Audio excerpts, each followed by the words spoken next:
Cool. Let's jump in. Season 7, Episode 5, Crypto's Historical Moment. So let's kick things off with credit. So, whoever from credit is repping this, over to you. Hey everyone. Cool. So I'll go first, and then a little demo, and then we've got a section with Dr. Stuart Watt. So I thought I'd start off just by giving a quick update on what's been happening in credit world for the last 2 weeks. So there's been a lot of development activity, a lot of marketing prep, and various different things related to business. The first one is, and the most important change, is our updated landing page and beta program waitlist. This is in QA. We'll be able to share this during the demo. I'll share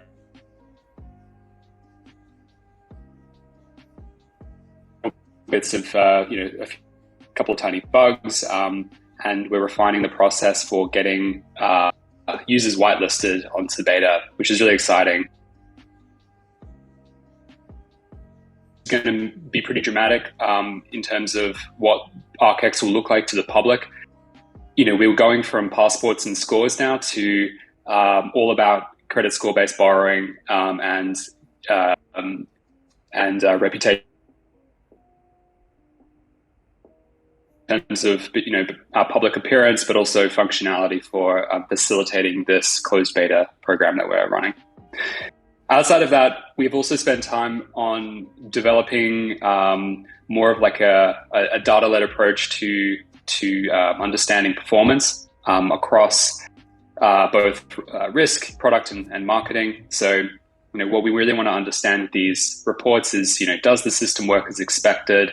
Does the product solve a customer need, which is more on the product side? And then, are we marketing this correctly, which we're really wanting to track, like top of funnel growth through to conversion. So those reports now appear, we publish them once a week, but the risk reports, we have two. So the first is we have a weekly report that will go out on Friday. That gets sent to a channel that's for the community to look at, and it basically contains a whole bunch of charts and commentary from Stuart that helps to explain system health in credit generally. In addition to that, we're also setting up an automated report channel. So once a day, we'll have like a system health report that gets published to the community so people can see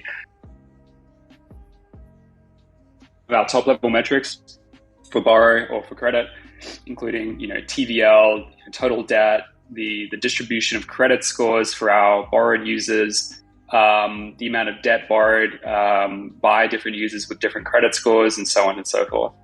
So, we're using this internally, but it's something that's really beneficial for building transparency around our risk processes and our system health. So we hope that's valuable. We also welcome a lot of feedback from the community around that, and feel free to just ping us in any of the community channels. So outside of that, as I mentioned, there's a bit of marketing work. So we have a closed beta announcement coming up. That's in review. And essentially, this is trying to synthesize a lot of the work that's been done over the last 12 months into a single blog post that can be shared.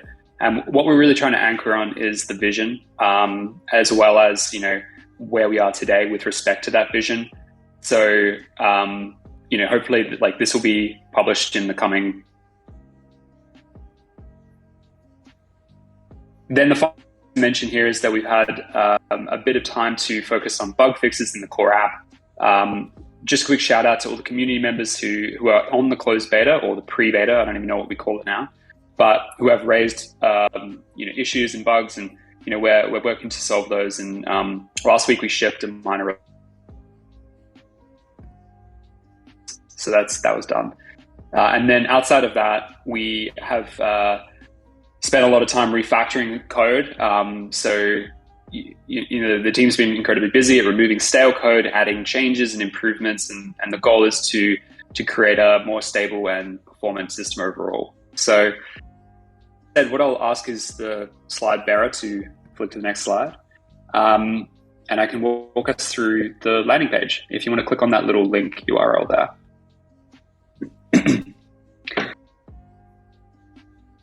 Awesome. So, I mean, first thing to note is this is what the public website will look like from when we go live. We're leading with capital efficient borrowing.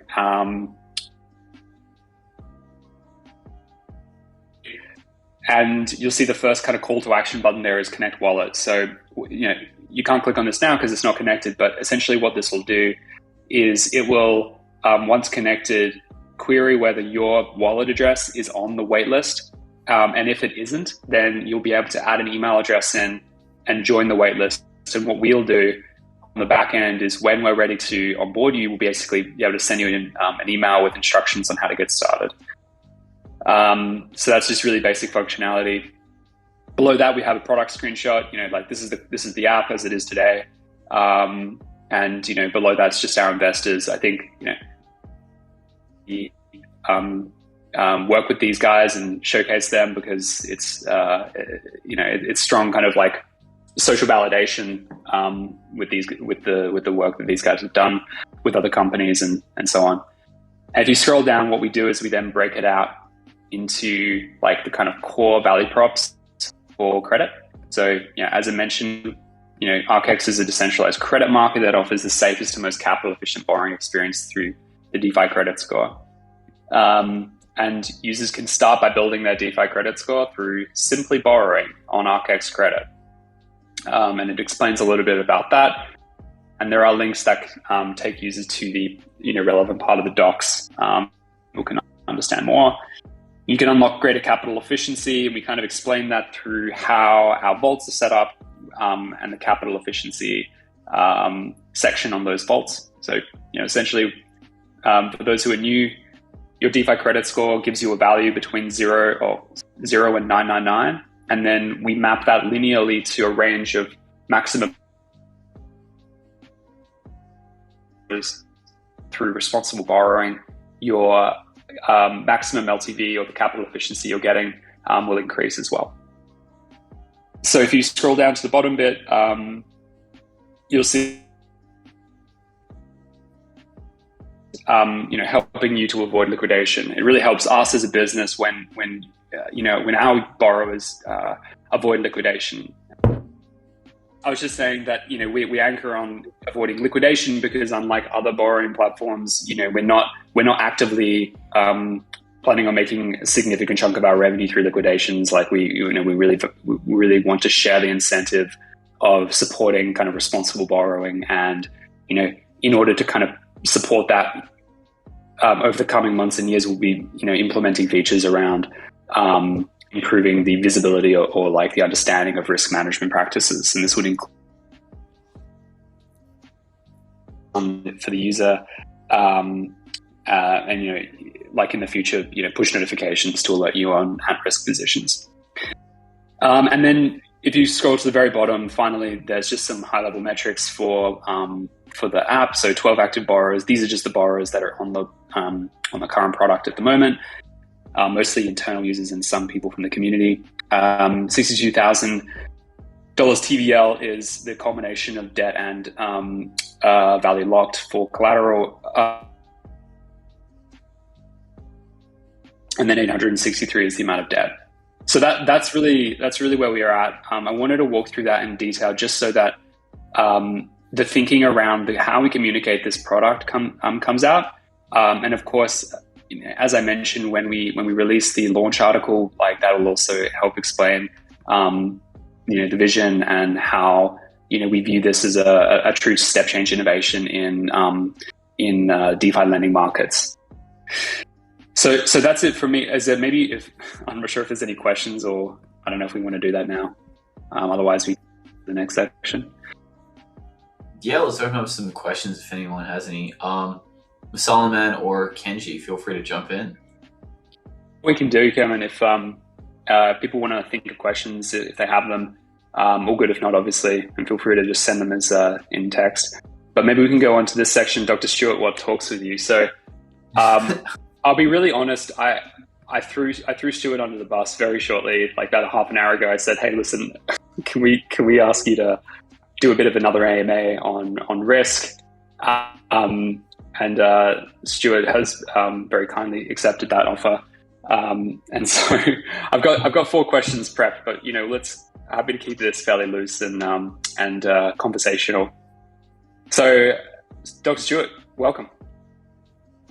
Thanks for having me. So, first question. Okay, so wait, where did I even send these to you? Oh, here we are. The first question. Clearly, very well prepared.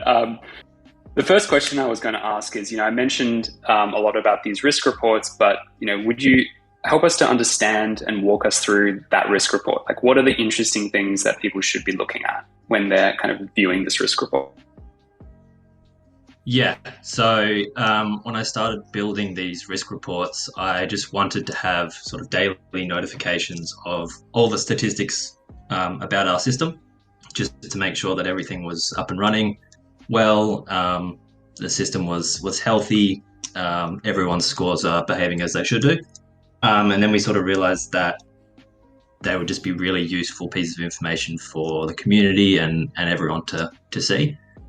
So these risk reports, there's sort of 2 versions, as you said. There's the daily system report, which will show information related to each vault, like how much collateral there is, how much debt there is, the average LTV, which, how many users are borrowing in each vault, what their scores are, whether they are trending upwards, downwards, stuff like that. There's a report for each vault. There's also a broader system overview, which shows us things like our total amount of debt across the whole system, whether, how many liquidations we're having, gives us an idea of who our top borrowers are in terms of both debt size and also, who's got the highest credit scores. And then we've also got another component which looks at revenue aspects. So how much is being earned in interest, how much is being earned in borrow fees, liquidation value, stuff like that. How much money is being put back into the pool for suppliers, how much is being reserved on the side file. So that's kind of what all these credit reports are showing at the moment. There's obviously lots more information we can put into these reports. And so that's every single day those reports will get published. They're not quite public yet, but once we make our release, they'll start being public. And then every week we'll do sort of a summary of the past week, sort of all the system changes that happened in the past week. So a summary of how much revenue was made, how much the lenders made, how many liquidations there were, new users, credit score changes, who's the best borrower, that sort of stuff. And we'll add commentary around that. So talking about whether the risk parameters we set are appropriate, whether what needs to be changed, looking at borrowing behavior, seeing if there's things we can learn about our borrowers and if there's anything that we need to change. So that's what those risk reports are about. Amazing, thank you. And as we go through and monitor system health over time, what are the different mechanisms available to us to control for risk and profitability in the system? Yeah. So we've got a number of mechanisms that, as you say, we can use to control risk.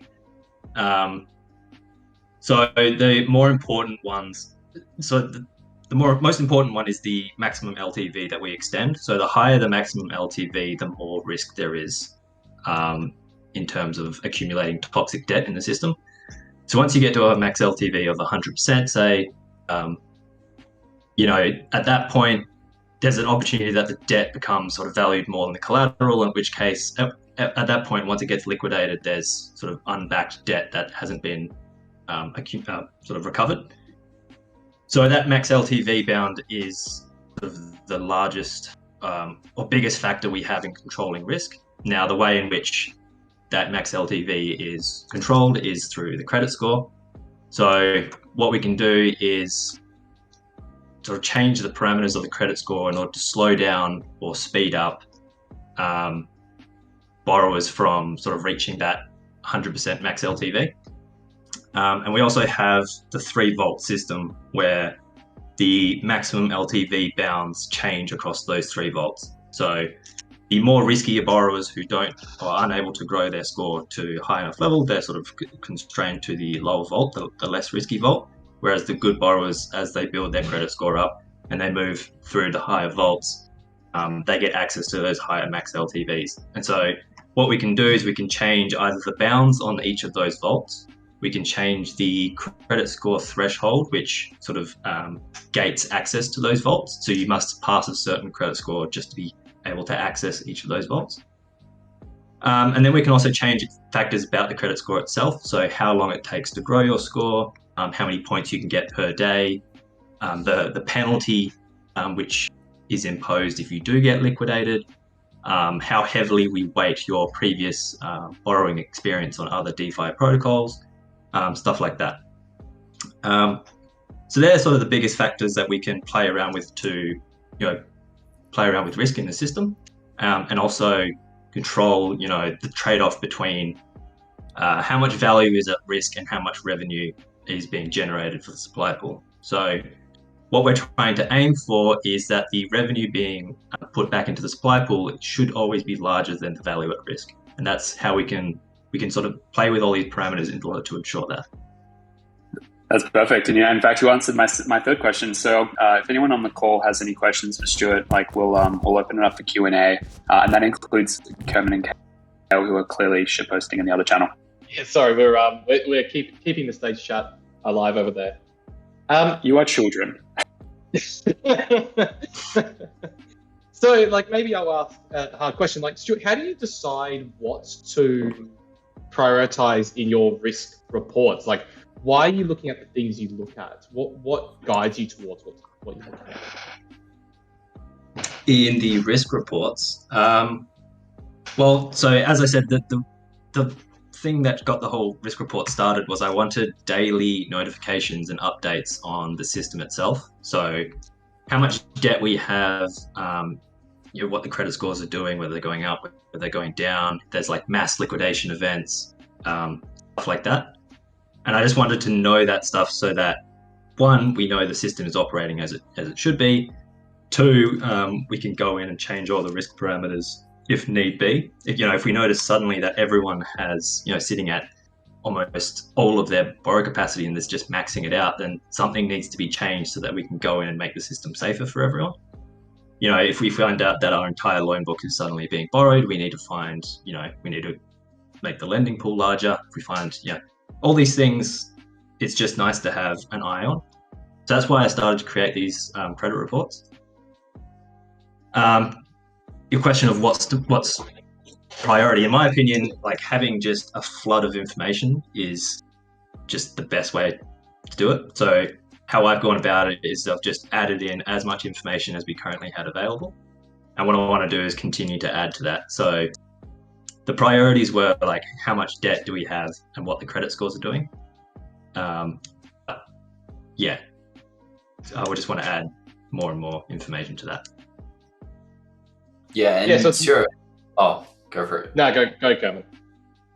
You sure? Yeah, you go. You're good.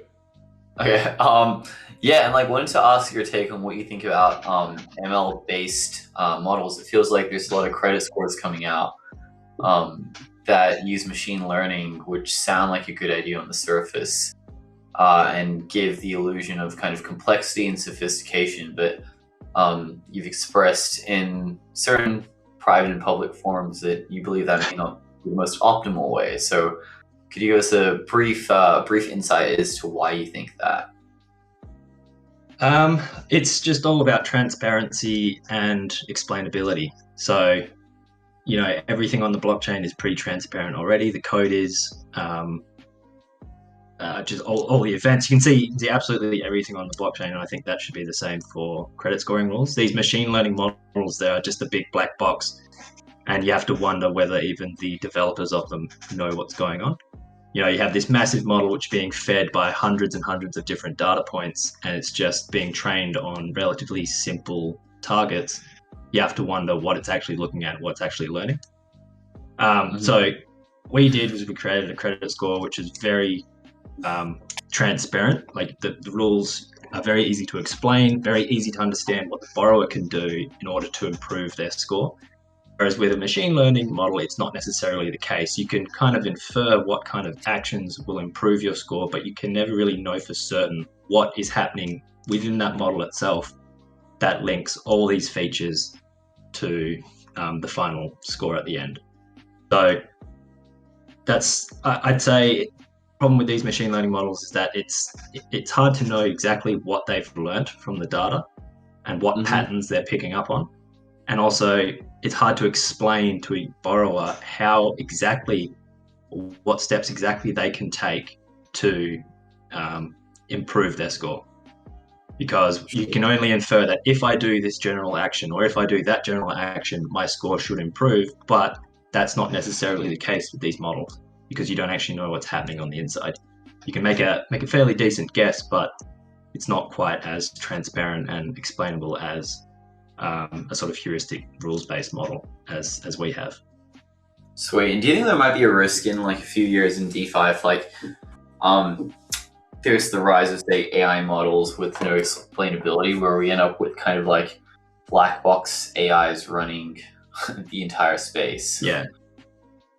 Well, like you can run into the issue because like crypto, sort of this ecosystem can change quite rapidly. And so these machine learning models are being trained on the past, 2 or 3 years worth of DeFi data.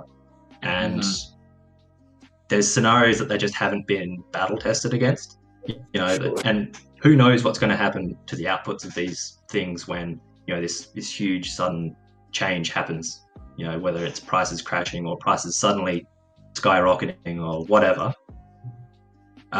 So I think that's potentially one danger, is that they don't have enough history in order to account for all these different scenarios. And because you don't know what your machine learning model is learning, might be measuring the right thing now, but when the whole system starts to change and adapt and look a bit different, it might start producing completely different results unexpectedly. So I think there potentially is a risk there. Sweet. Thanks for that. That's a really comprehensive answer, and hopefully gives a lot of context to the viewers who are like looking at credit scoring in DeFi and how it might evolve, and the kind of traps with various design choices and the magnitude of design spaces. Cool. Hugh, was there anything that you want to add to that, or shall we move to infra? Yeah, let's do it. Cool. Kel, over to you. Cool, to me. So yeah, hello everyone. Usually I'm not the one giving these kinds of updates. I've been a little bit deep in the code recently. And I'm trying to get a little bit better at surfacing some of the things that we're doing behind the scenes. Like, Hugh does such a good job with the credit stuff, and it's made me almost a little bit envious and jealous. I'm like, I really should be sharing work a lot more that we're doing kind of under the hood. And I know that the very technical end of our community would really appreciate this kind of info, especially when I'm seeing more and more messages around, asking us questions about how our model works and our credit work and stuff. It's like, they start talking technical. So hopefully over time it will evolve and be a little bit closer to Hugh's kind of perfect standard. But for the moment, it's very much my approach of presenting work. So I'll kind of talk through a couple of things. Like, one thing we've been really focused on for the last few weeks is this analytics SDK. Like, there's this piece that we've been working on around, how do we connect Web 2 information to Web 3 information? And this is us basically wrapping that up into a nice, easy to use interface for some of our integration partners to use. So you can check that out. It's on NPM. It's all in TypeScript. So I encourage you to go do that if you're interested. The next one, Kerman, please. So one of the other things we've been working on at the moment is scaling up the analytics kind of capability behind the scenes. This all ties into this analytics SDK. So we have, at the moment, all of our analytics kind of clickstream information gets routed through our primary backend kind of monolith server. And that's been good up until now.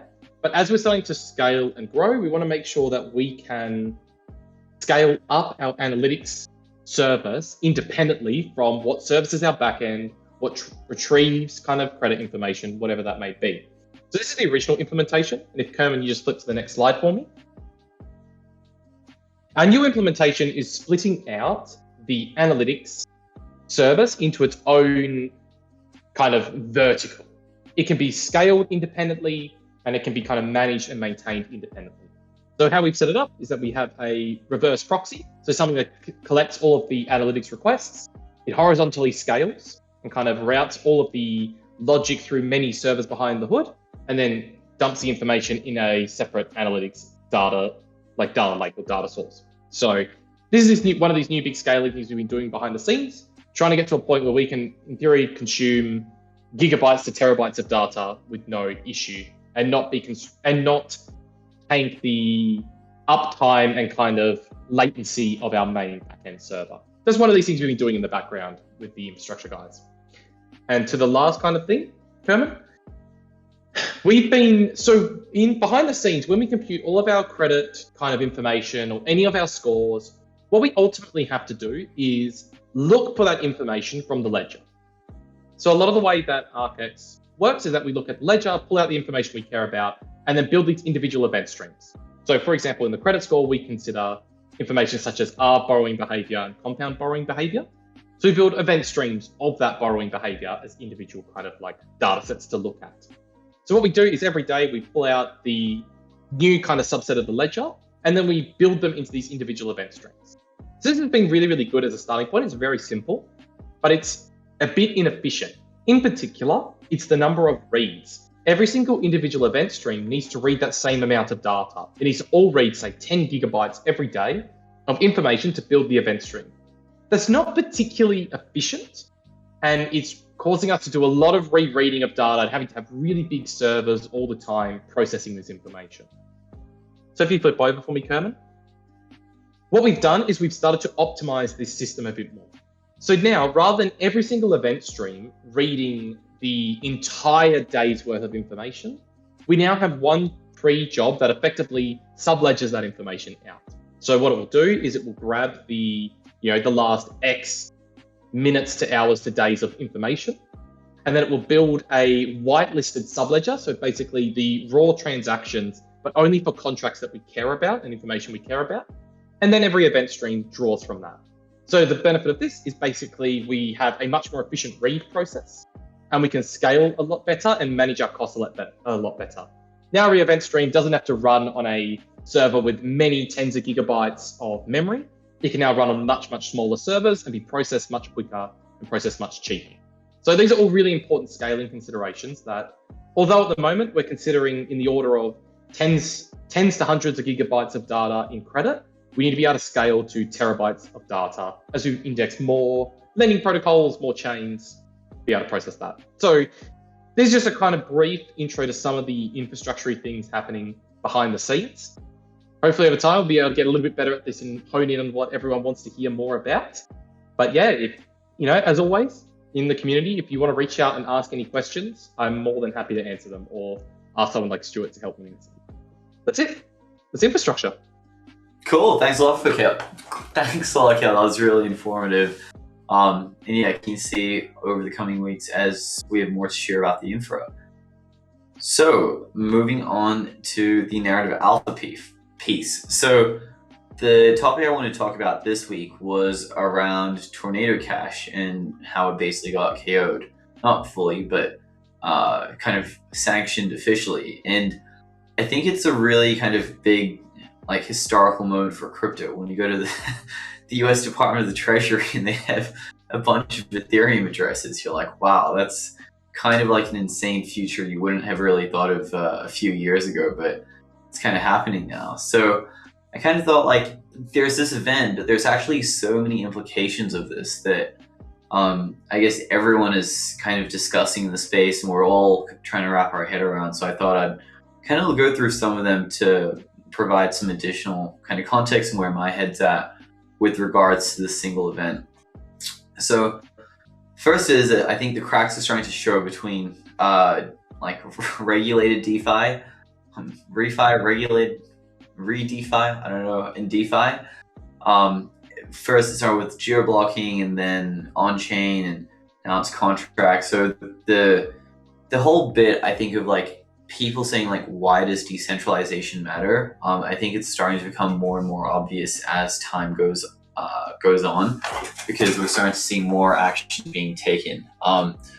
And I think especially for newer market entrants who haven't really seen much, seen any of these activities, it's kind of like a wake-up call of like, just because something hasn't happened yet, that doesn't mean it won't happen. It's really easy to kind of get stuck in that kind of thought process. So I think it's like fascinating to see like these factions starting to become more and more clear. And I guess before I carry on, does anyone want to like add anything to this point, or? Yeah, it's just like, it's super interesting. It's almost anti-crypto, the regulation thing. Like, it's natural. It's natural in the sense that people want adoption. The community wants adoption. They want it to be mainstream, purely to kind of like dump their bags. But it kind of goes against the whole premise, right? It goes against everything we're trying to achieve. Like, the whole idea of absolute truth. Is there an absolute truth as to what is right and wrong? Like, the moment you make that distinction, you know, you're wrong. Like, things that were once right are now really, really wrong. So it's hard knowing that what you're doing today is the correct thing. So I don't know. It's interesting. I think it's really just a reaction to the community wanting to dump their bags and people being more concerned about the profit motive than the actual common good motive. Yeah, it's definitely like kind of becoming more what's the word? Stark, like the divide between the two sides. And it'll be interesting to see kind of the robustness of the technology will determine those camps. And I think, was it maybe 2 dining tables ago or the last one, we talked about real world assets. This is something that like I said that I was like quite bearish on last time. And it's kind of funny to see that a lot of that is already becoming true. So this is like an outdated graph, but when you think about stablecoins, there's this really nice quadrant of like fiat-backed, algorithmic, and then unregulated and regulated. And DAI was originally in the bottom left quadrant, but now it's kind of like shifting more to the right with like its censorship-resistant properties, where if they're scaling with real-world assets, there's a lot more risk that it carries in terms of redemption. And I think even for stablecoins, people said like, well, like, do we really need decentralized stablecoins? Aren't USDC or USDT and DAI good enough? And it's kind of crazy to think that actually they aren't, because we don't really have too many alternatives. Like, the only real ones we have are LUSD from Liquidity and RAI. RAI isn't dollar peg, so it's kind of a bit strange. And LUSD is good, but it doesn't scale given the fact that it requires ETH as collateral to mint, and there's only so much ETH that you can use for leverage to mint a stablecoin out of. So it's kind of fascinating of thinking like, how do you have a scalable, censorship-free, verifiable, non-freezable stablecoin? And I guess like previously it was kind of like, oh, well, yeah, that's a nice idealistic dream, but I think the entire space is now looking at like, we actually kind of need this soon. I think one of the coolest designs I've seen is maybe something like I think UXD protocol, where they basically combine a short and a long position of some kind to like create a stablecoin effectively. So it'll be cool seeing like the design space expand, but I think once again, like stablecoins, as we've seen, take years to really prove themselves out. They're not really kind of things that you just ship and say like, hey, this is gonna work. So yeah, all that being said, like real world assets, it also doesn't feel like the right scaling choice for a lot of reasons, as we've seen this week. Yeah. Then, I was going to say, like, on this point, I think I think about stablecoins as almost like a transitionary thing that needs to exist. It's like people need stablecoins because they're not used to, like, it's kind of like this weird thing of like working in forex all the time. Like, imagine you're living in the US and all you ever work in is yen. Like, there's kind of a lot of chaos in that, and you're like, I like my money, I get paid, and then it just goes, and some days I'm rich and some days I'm poor. And I think stablecoins are really a transition period to people being more comfortable with that and being like, we need stablecoins for mass adoption. We need stablecoins to transact in the real world. But I don't know. I think the natural state is not having stablecoins or having stablecoins that are pegged to an asset, like it's kind of like a derivative of an asset more kind of closer to DAI, or I think Olympus. Maybe I'm a bit wrong with Olympus, but it's like that whole idea of some stable coin that isn't pegged to a US dollar. I think that's kind of the future, where it's pegged to assets on chain and it's just slightly better than working in raw ETH, but it's not. I don't know. Like, I think stable coins are just a transition in my head. That's interesting. I mean, that's basically what Rai's going for. They call it dampened ETH, effectively. Yeah. So I think that's a really cool design space, but we still like dollar. Like, where is my $1? We need it. Again, it's because everyone's thinking in terms of, the US dollars and like, how do I make money? How do I dump my bags? How do I kind of keep bridging back and forth? And it's like, do you need to? Like, imagine another world where all you ever worked in was gold. Like, would you be so concerned about the volatility of the whole thing? I don't know if you would be. Like, you'd be like, I'm going to give you a gold coin and it's worth this on this day. And that's kind of okay. And what if you never sell the gold, you just borrow against it perpetually to pay for whatever you need? Yeah. You give the shopkeeper, an ingot to kind of get food for the next year. Maybe that's not a bad idea. I don't know. Like, my stance is like, stable coins are a necessity right now, but maybe that's not always going to be a necessity. And all of these problems with like sanctions and like the freedom of that currency will just no longer be a concern, because like we don't actually need that strong peg. We can have a softer peg. In some way. I don't know the answer. I wish I had a good answer, but I don't think it's quite forever. I like it. It's spicy. Oh, cool. Let's go to the next one. So the merge. I've written about this and spoken about this a bit, but essentially, if you have all of the largest validators on Ethereum proof of stake being in the US, that creates a lot of issues. And I think today Brian Armstrong said that they won't be a validator if they have to have like sanctions imposed on them. But there's actually a lot more complications, because there's other exchanges and there's a withdrawal queue if you want to like stop staking, and it's not as clean cut as people make it out to be. And I think something that's fascinating is with the merge is like, people thought of, I guess, as long as you don't have 2/3 of the network acting maliciously to try and take down the network, you're good. But actually, this is kind of like a social attack vector that is external to a blockchain. And the fact that an external vector can impact like the base layer protocol is really concerning, and I think something that wasn't really thought of as explicitly, and we're kind of starting to see like the discussions of that starting to unravel. So like I think it's 62% of Ethereum's validators are US centric. You've got Kraken, you've got Coinbase, and you've got all the node operators of Lido that now controls 30% of the network. So it's just so big, and the fact that no one really has an answer, and we're going into the merge, it feels like a very, very scary time, to be honest. So, that's something I've been thinking a lot about. Kel, curious if you have any more thoughts, or Stuart or Hugh. Yeah, I don't want to capitalize on things. So, like, if Stuart and Hugh want to have raise something, they can. Otherwise, I'll go. No, I think go for it, Cal. Go for it. God, thanks. It's always been, one here. Like, I don't know. Like, I've always been pro proof of work. I think it's really inefficient. It's really inefficient. And like, people always talk about, it's using more energy than, a small country and things like that. But it's like, it's. I don't know. Like, part of me goes, that's almost thinking about the wrong problem.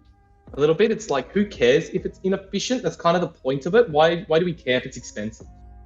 And it's like, the solution is really thinking more about cleaner energy sources rather than kind of trying to fix this problem by, capping the knees of Ethereum. Yeah.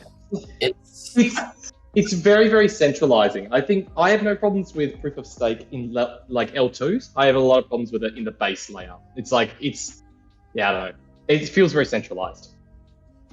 Yeah, the thing I find with proof of work, when like the energy complaint. People say like, oh, it's all this like energy of like a small country, but then you realize like the efficiencies that blockchains enable in terms of like sending money, reducing like cost of financial things. We can't actually quantify that. So if blockchain applications are net positive, like as in I don't have to walk to a bank and like interface with another human being, go through back and forth, like that's energy. That's like there's kilojoules of food that those humans consume. That's their energy to then speak and go through all that in the car that you drive to the Someone bank. has to build.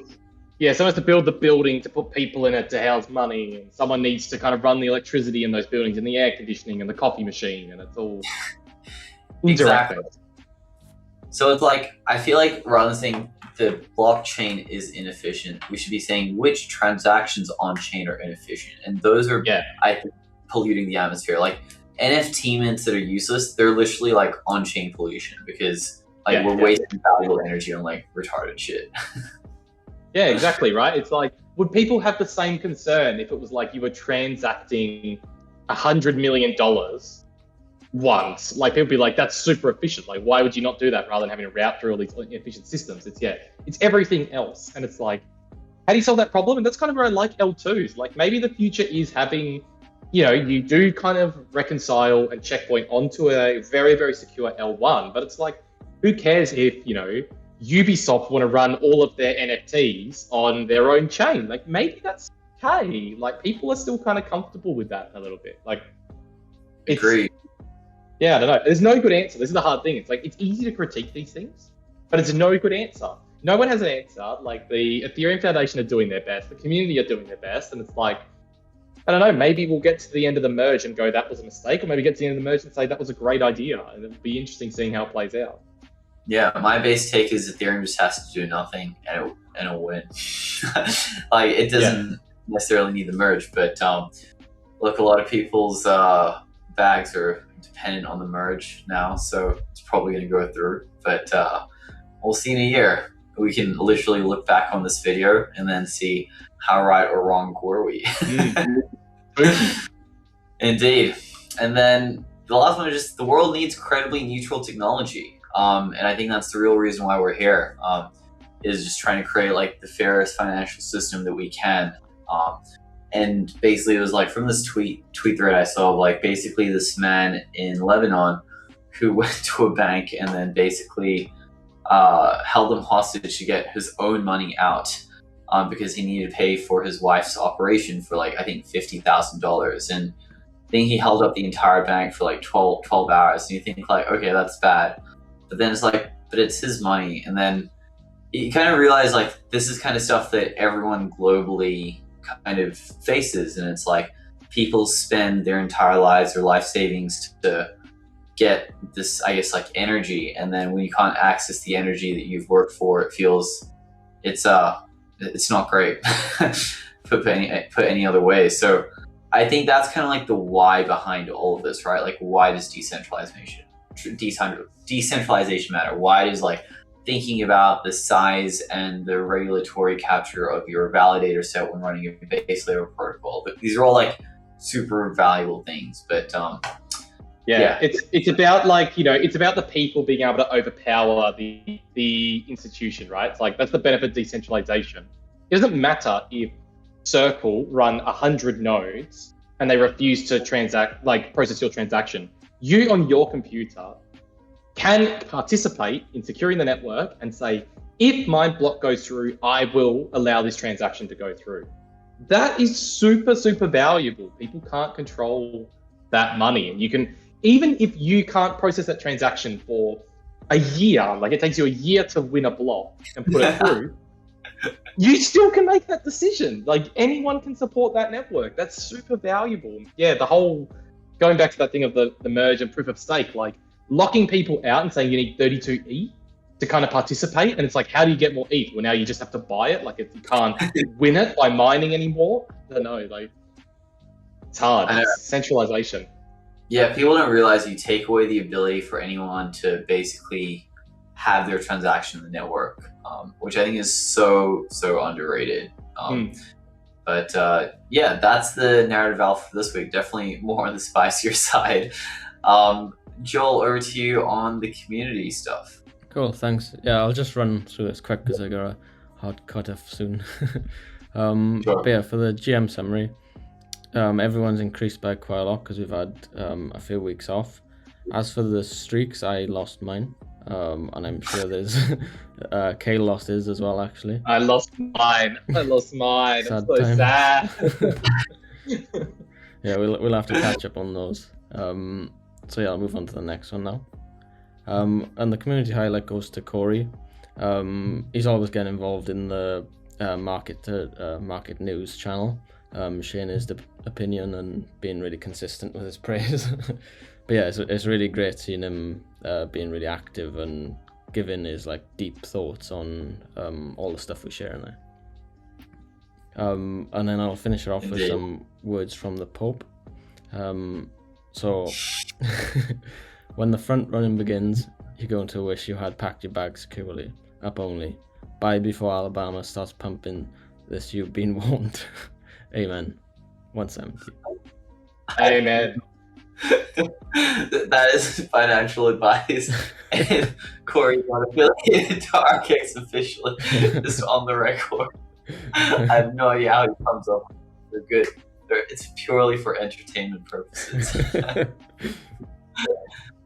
Sweet. Cool. Thanks a lot, everyone, for tuning in. Really appreciate it, and can you see you all at the next dining table. Goodbye. See you later.